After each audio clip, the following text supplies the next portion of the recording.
Hotel stop sa Birmingham nadulas sa sinabi kina Kim at Paolo.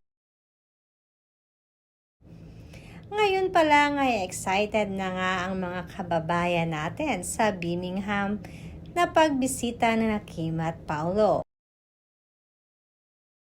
Kanina nga ay spotted silang dalawa na magkasama at naghihintayan pa sa pag-alis sa Manila International Airport para sa kanilang flight papuntang Birmingham.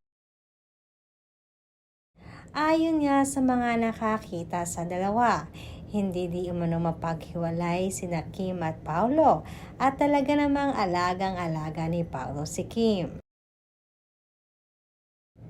Maging sa upuan nila sa eroplano ay inirequest pa di umano mismo ni Paolo na magkalapit sila ni Kim Chiu.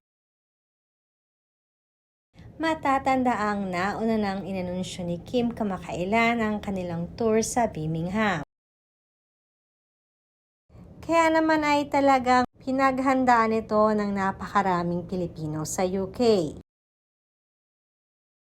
Inaasahan na dayuhin din ito ng mga kababayan natin na galing pa sa iba't ibang state sa UK.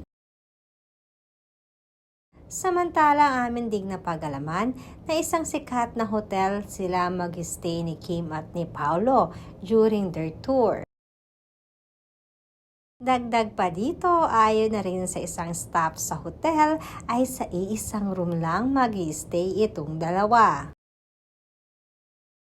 Subalit huwag kayong mag-alala dahil hindi lang naman silang dalawa ang magkasama sa isang room kundi ang iba pa nilang staff, katulad na lamang ng pareho nilang road manager ni Kim at Paolo.